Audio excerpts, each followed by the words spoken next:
The Morning Majlis, talking the stories that are shaping headlines. This is Pulse 95. Yes, this is going to be a little bit of a debate and a discussion, an open-ended discussion.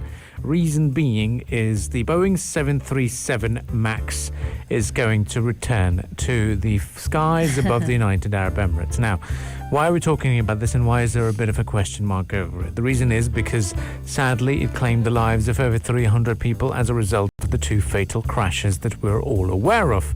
23-month ban was imposed, or the ban lasted 23 months for it, and now we're seeing it's going back into the skies after it has received green lights from different parts of the world. The Federal Aviation Authority, Boeing has approved it, and so has the General Civil Aviation Authority here in the United Arab Emirates. The first flight is going to take off and fly to Sialkot in Pakistan. But then the big question is, how is the airline going to operate the 14 planes in its fleet? And will we as individuals be super comfortable in boarding and buckling our seatbelts and joining the plane? Well, the company did issue a statement saying that the airline has complied with safety requirements issued by the UAE's General Civil Aviation Authority, and that is to ensure the aircraft's safe return to the service. And its chief executive also said that the MAX is integral to Fly Dubai's fleet, and we are confident in the aircraft and its capabilities as well. We know that Fly Dubai is one of the world's biggest customers of the 737 MAX, and the UAE has joined Canada, the US, Brazil, and the European Union Aviation Safety Agency in approving the plane's return to commercial service. And Boeing's best-selling industry workhorse was grounded, as we talked and mentioned before, worldwide back in March 2019 after the two crashes, the fatal crashes that happened in 5 months that killed over 340 people. Now, Fly Dubai's first 737 MAX flight, it will be to Sialkot in Punjab, Pakistan. It will be on April 8th. And the jets will also operate to a number of Fly Dubai's destinations over the coming weeks as well. Yeah, and well, this is certainly a milestone here. The ungrounding of the Boeing 737 MAX in the United Arab Emirates. This plane has got a pretty dark history. As we said, it's responsible for two crashes that resulted in the deaths of 346 people. And the question now is, I mean, the plane being grounded here for 24 months, that's got to breed concern among the travelers here in the country, whether or not they would trust being on a Boeing 737 again. And, throughout the story, we've talked about some of the issues that the Federal Aviation Administration, which is supposed to oversee the safety of the plane, they failed on various fronts as well. So there's been a lack of transparency from Boeing and from the FAA as well on their failure in their oversight of Boeing and their certification of the aircraft and its safety prior to these two incidents. But now that the plane is back on board, to what extent is the public's trust in this plane back? Well, Hamad Ubaidullah as well, the chief commercial officer of the airline, said that jets will operate to a number of destinations on the Fly Dubai network for sure, but then the passengers will be notified in advance as well. Because most of the times when we buy tickets, I think we don't care about what plane it is, really. I mean, it just says Airbus or a Boeing, and you think, yeah, great, whatever it is, just take me to my destination. Just take me to the destination. Yeah, exactly. Make it cheaper. And you're only planning for what happens after you get off the plane. Yeah. You want a better seat on the plane, you want good food on the plane, and you want a tactical position, so as soon as the plane lands, you run towards the immigration desks and you get cleared very quickly. That is your number one priority. I never heard anyone saying, oh, I'm not going on this plane, on this flight because of the plane. I used to think of it that way back in the days. I never heard about it. Something tells me with this plane you're going to see that. Yeah. Now we will. Now it will be. But before it wasn't a concern. No, earlier would be a requirement or something. Yeah. Well, because I've grown in the aviation family, right? So so my dad, who's also very close to people that have been quoted in this article, Hamad Ubaidullah, for example. The idea is that we knew which was a twin aisle, which was a single aisle plane, and my dad would know exactly what is the best seat to take, and he would plan things out accordingly and choose a flight based on the plane. So he was like that. Yeah. He was definitely like that. So, yeah, I mean, for us, there's going to be a bit of a bother when we look at the seeing a Boeing 737 Max is going. But for me, as an individual, I would be very convinced because at the back of my mind, I know that the incidents have happened. It's not something that is now overlooked. People are aware of exactly what the problem was. People are aware of exactly how to solve that issue, and people have done exactly, and they knew, the manufacturers know exactly how to fix it. So they might have done it. And this is one of the reasons why, but then again, there's another question mark, is that Boeing started receiving new orders, firstly from Texas-based Southwest Airlines. Then it also received another massive deal from Alaskan Airlines. But remember, the administration back then was Make America Great Again. So certainly you would see American firms supporting other American firms. But really, has anyone else bought that plane? That's a big question as well. But let's see what happens really. But there's question marks whether us as individuals will be happy to put our family on the plane or the others. I think it's a tricky one really, and everyone's entitled to their own opinions and thoughts. But for me, I would say, if it's being operated by the carrier, I'm guessing it would be okay. Yeah, I'm sure it did pass all the safety precautions or the safety guidelines, right? Definitely. I think the fact that numerous regulators around the world have recertified and reapproved the 737 MAX to fly again builds confidence. And also Boeing themselves said they implemented changes to ensure that accidents like the ones that happened in Indonesia and Ethiopia back will not happen again as well. So with all the scrutiny and all eyes on the Boeing 737 MAX after what happened, they've done what they had to do to make sure it's safe again. So I think that the trust is back up, but it's just sort of the public image and restoring that is going to be pretty challenging as well. And the financial balance sheet, because the Boeing has ended the year 2020 with a record annual loss of $11.9 billion. So it was a very, very difficult difficult year for them when those two tragic aircrafts had crashed, and 2020 was marred by that devastation as well, apart from COVID-19 affecting our world as well. But stay with us on the Morning Majlis, though. We'll continue the discussions here on the program, and what we'll do now is take a bit of a breather from one US manufacturer to a manufacturer in the United Arab Emirates when it comes to the world of aviation. Stay tuned to Pulse 95. We shall return very shortly. This is Pulse 95. Pulse 95. It's the Morning Majlis. Good morning, everybody. Welcome back to the program. And in light of Iraqi Prime Minister Mustafa al-Kadhimi's official visit to the United Arab Emirates, we're delighted to announce that the United Arab Emirates and Iraq have announced that they will work together on major projects, investment and reconstruction projects totaling $3 billion, according to a joint statement from the two governments. Iraqi Prime Minister Mustafa al-Kadhimi's visit to the UAE strengthens the, quote, bridge of ties between the two countries, according to the Crown Prince of Abu Dhabi and the Deputy Supreme Commander of the UAE Armed Forces, Sheikh Mohammed bin Zayed. That's right. And he went on Twitter, Iraq's Prime Minister Mustafa al-Kadhimi.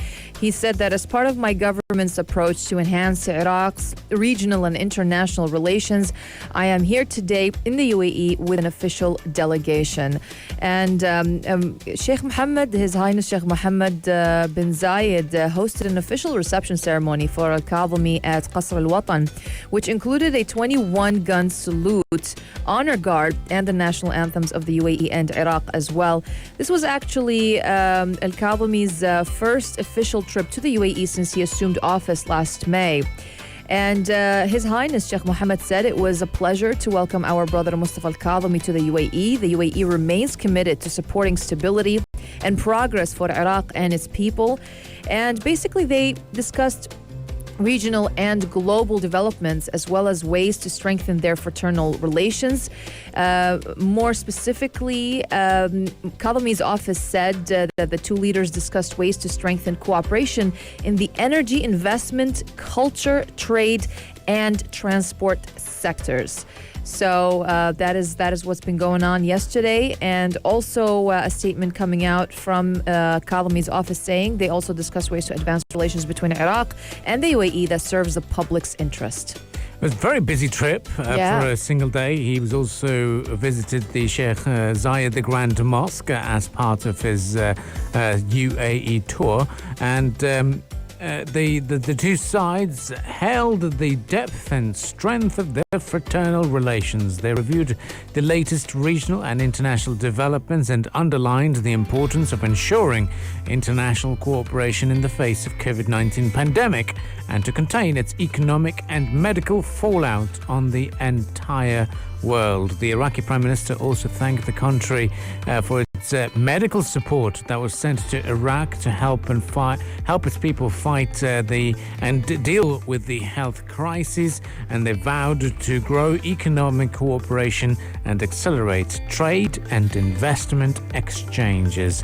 So that comes off the back of the $3 billion investment package in the initiative to solidify economic investment ties, tap fresh prospects for cooperation, and also spur developmental and socio-economic growth in Iran.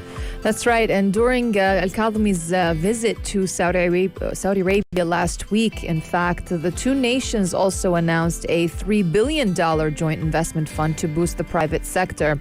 And definitely Baghdad needs the support of Gulf states to revive its economy, which has been battered by years of conflict and war as well. And just a fact here, Iraq is actually the second biggest oil producer in OPEC after Saudi Arabia, but relies heavily on Iranian gas imports needed for electricity amid frequent power cuts.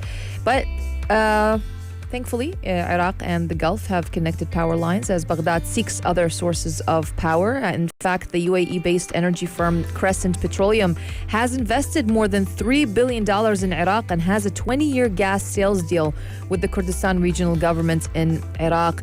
And back in 2008, the UAE canceled almost $7 billion of debt, including interest and arrear payments owed by Baghdad and Iraq, becoming the first Gulf Arab country to forgive all of Iraq's debt.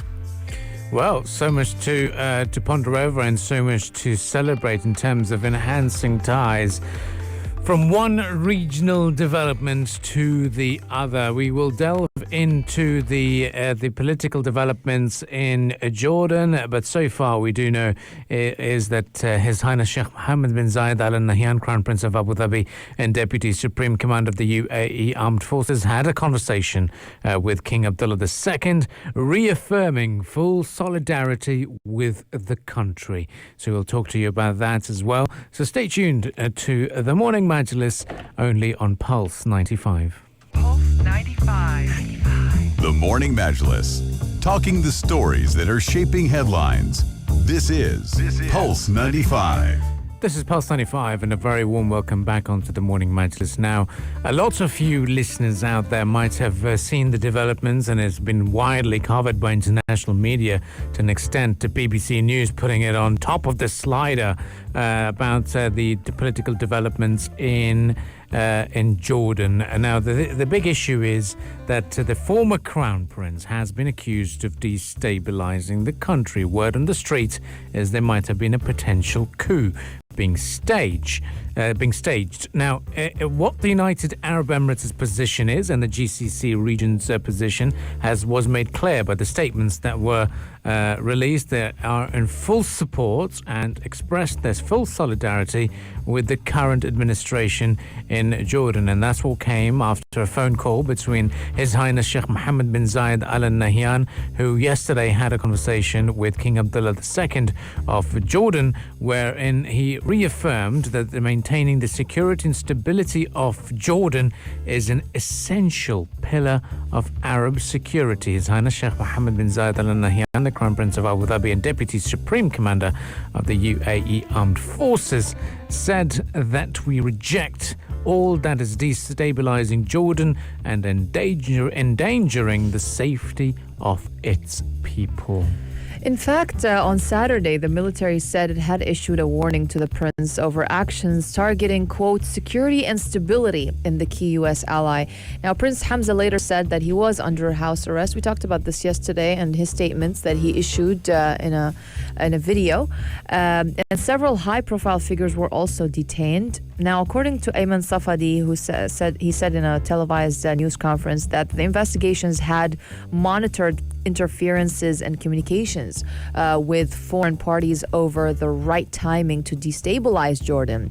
Now, these included a foreign intelligence agency contacting Prince Hamza's wife to organize a plane for the couple to leave Jordan, according to Safadi.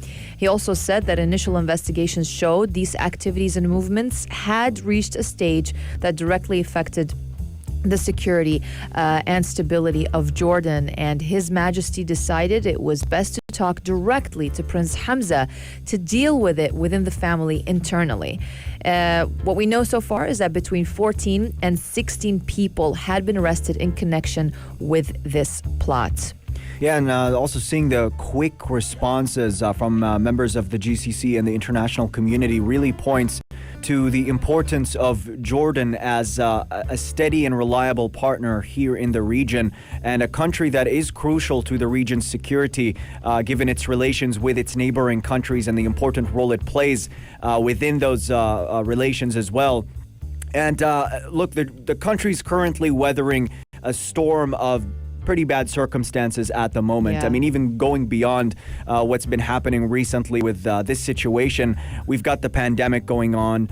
Jordan's been struggling with an ongoing shortage of jobs, Right. governance challenges, and also waves of refugees now present in the country that Jordan is struggling to accommodate at the moment. We've also spoken about the recent scandal at the hospital that ran out of oxygen. So Jordan has been weathering a number of crises, but despite those, the royal family's been doing its best to try and steer the country through those difficult moments and try to make the best of what is happening. But yes, security here is important, and Jordan plays a pretty big role in the region, and that explains the rallying of those countries with King Abdullah II. Yep, and according to the statement from Al-Safadi, in fact, he said that 14 and 16 people had been arrested in connection with the plot. Apart from the collaboration with the Foreign Intelligence Agency, as they've said, there was also an aspect that he was strengthening ties with the disgruntled figures within powerful tribes, and that had also angered the authorities. Efforts are underway to resolve the crisis within the royal family, but Prince Hamza was not cooperative. It's a break from the traditions and values of the Hashemite family. That's according to Safadi's statement, and this is going to be an interesting few weeks, because Jordan has always been seen and regarded as an island of stability, as a stable nation within the rocky northern part of the Arab region. But this is going to be closely monitored by the international community as well, because the former queen as well has been accused of collaborating. And she has spoken out as well. She has spoken out as well, and in favor of her son, Prince Hamza, who was removed from the title of Crown Prince way back in 2004, in a move that not only consolidated his power, but King Abdullah had said that the move was to allow more and greater authority in other prominent roles for Prince Hamza, because he wouldn't have been able to do so under the portfolio of being a crown prince. So a very interesting few developments over the past few days here in Jordan. So let's see how things unfold in the coming future. That's right. We'll continue to monitor the situation. Now, there are some reports that there'll be internal discussions discussions within the royal family to try and find a resolution to this, and we'll keep you posted on all of those developments. As always, text us at 4215 if you have any thoughts, questions, or you'd like to join the conversation. And stay tuned to the Morning Majlis. Got a lot of big headlines up next. Pulse 95. The Morning Majlis, talking the stories that are shaping headlines.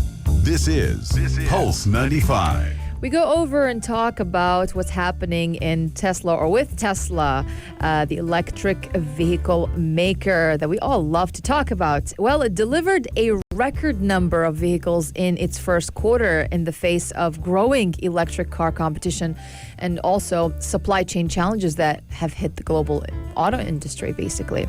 So basically, the automakers roughly 184,800 global deliveries in the first 3 months of the year. It eclipsed the high set in the previous quarter and more than doubled from the same period a year earlier when it idled its lone U.S. car plant in the face of the coronavirus pandemic. So basically, deliveries which cruised past analyst expectations were up about 2% from the year-end quarter. And also, Tesla handed over nearly 500,000 vehicles to customers globally just last year alone. First full year in the black, and also expects deliveries to advance to more than 50% this year. Yeah, this is major. And the numbers here exceed the analyst expectations. This also tops the previous record set in the Q4 of last year, and also more than double the vehicles delivered at the same time last year as well. It's a strong start for 2021 for Tesla, analysts say, where it defied the pandemic and turned out a string of profitable quarters as the global economy crumbled. Though it's unclear how the global chip shortage will affect Tesla in the future. However, yes, this is a strong start, and Musk has been counting on global operations to help scale up production and sales. The company has delivered a number or a major number of vehicles in China as well. That's another big market for them, particularly their Model Y has been hitting the next stage of its growth as more and more car companies around the world are adopting electric vehicles, and regulators as well. That's where the future is heading. Yep, and it comes at a very strange time because one would assume that 2021 and 2020 been such a terrible year for a lot of people business-wise that they won't be spending too much, and even the ultra high net worth individuals might have to sort of reduce their expenditure. But no, that's not the case at all from what we understand. And they said specifically for Q1, our volumes will have the benefit of early Model Y revamp Model Y ramp in Shanghai. However, S and X production will be low due to the transition to the newly re-architected products.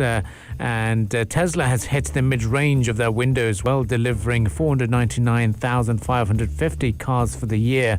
Now, a lot of people will be watching to see how whether new battery electric vehicles hitting the market will begin to erode Tesla's lead in the category. Startups and even big automakers alike are introducing more electric vehicle models than ever before. To what extent is that going to affect Tesla is going to be seen. And we just talked about how the United Arab Emirates and 11 countries in total signed up for the Climate Change Pact and reaffirming the goals in the regional dialogue that took place yesterday in the nation's capital, Abu Dhabi. Electric vehicles are going to be one of the crucial elements of the carbon footprint reduction. Absolutely. And according actually to a FactSet survey of analysts before the latest delivery figures were posted, sales are expected to top $10 billion, helping generate around $470 million in profit. And Tesla itself is actually aiming to open two new vehicle factories this year, one near Austin, Texas, and the other outside of Berlin. And that plant will be the company's first in Europe, the world's largest electric vehicle market as of last year in Germany, and is seen as key to improving Tesla's fortunes in the region as well. But looking at Tesla registrations in Western Europe, it kind of slipped roughly 11% last year compared with 2019. because of automakers such as Volkswagen and Renault, they gained a lot of traction in the electric vehicle market in the year of 2019. Yeah, and looking at where these cars are selling, the Tesla vehicles, they don't break out their sales by geography, but reportedly the United States and China are the largest markets for Tesla, and nearly all the sales were of the Tesla Model 3 and Model Y as well. Some of the challenges moving forward, besides the competition, as noted, the fact that there's a global semiconductor shortage happening, delays at ports also expected to weigh on the numbers. Those two are big factors to keep an eye out for moving forward. However, the fact that this delivery figure that we've just talked about is remarkable. This is pretty much seen as the litmus test for the global demand for Tesla's vehicles and people's overall interest in electric vehicles around the world. And it's looking like the appetite for that is getting much, much higher.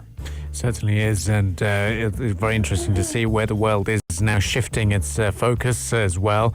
Gone are the days of Fast and Furious movies, I'd say, and then people are now looking at some more affordable options, and I think as soon as more electric vehicles... Sustainability as well. Sustainability. Yeah. And I think as soon as more of these EV manufacturers join the market, the cost of owning such a vehicle will fall drastically, and it will become a norm. And I think in 20 years' time, people will think first, and I think that we were crazy driving our fuel-guzzling SUVs in this part of the world.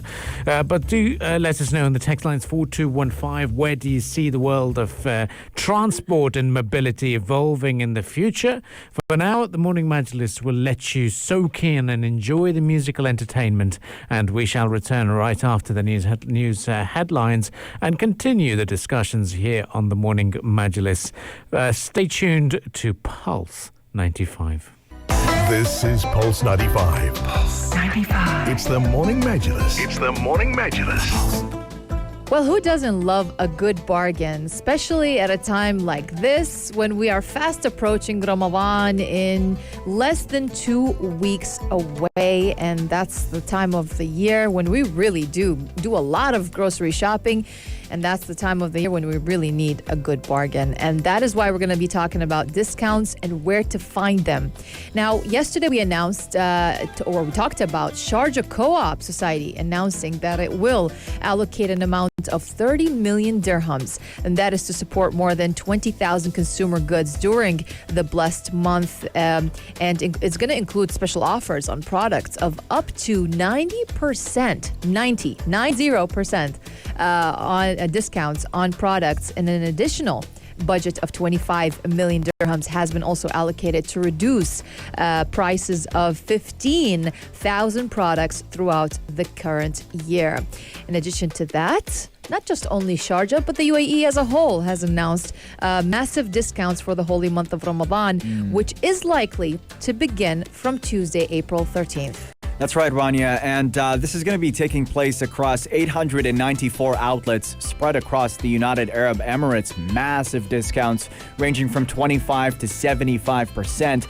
And the director of the Competition and Consumer Protection Department at the UAE Ministry of Economy, Marwan Sbousi, said a series of Ramadan discount campaigns have been announced by various cooperatives and outlets as a result of the ministry's meetings with its partners from consumer cooperatives and outlets in the country. He said that the total number of goods covered by the campaigns is up to 30,000. He said several outlets have also announced that Ramadan baskets initiatives for the holy months will take place in the form of open baskets that allow consumers to choose products of their own choice, or fixed baskets that include a specific group of high-demand Ramadan products that come in multiple sizes, options, and ranges, and cost between 50 to 140 dirhams as well. So that's another interesting thing on offer. Yeah, so many people looking forward to it. 90% discount on products in the Emirate of Sharjah is what you've got to look forward to as well. The Sharjah Cooperative Society had pledged that 30 million dirhams as part of its annual charity campaign and ease the burden on consumers to buy over 20,000 goods. So that's a great destination to bag a good bargain. We've also seen a good bargain being offered on various furniture stores across the Emirate of Sharjah, as well as the popular malls and popular hypermarkets where many people can go out and buy the useful products and goods as we prepare for the holy month of Ramadan. And yes, such a blessed month, and at sort of at a very important time as well. And in April is when it is going to be kicking off. And I just looked at the Sharjah traffic at the moment as well. It's very busy out and about on the road, so we offer our audio sympathy to all of you commuting, but it does look like a lot of people are going out and about and shopping for that last minute Ramadan offers, and it's very busy out on the streets and busy out and about on the country, across the country in fact, and expect queues at large malls as more people will be out there for the hunting and bagging a good bargain. Let us know what your plans are, and we'll certainly love to hear from you on the Morning Majlis. But for now, it's time for us to head off. Yes, sadly, it is time for us to head off, but still more to come on Pulse 95 Radio. We still have lots of shows coming up, but for the meantime, if you want to catch up with our conversations, the audio conversations, that is, you can check out our SoundCloud, Apple Podcast, and Spotify accounts. Just type in Morning Majlis. And also you can watch us on YouTube. Just type in Pulse 95 Radio and look for the Morning Majlis playlist. That's right. Thank you all for tuning in to today's show. See you tomorrow at 7 a.m. But until then, stay tuned to Pulse 95. If you liked this episode of The Morning Majlis, drop a like and subscribe. 95. Be sure to follow us on Instagram for all our daily updates and top stories. Pulse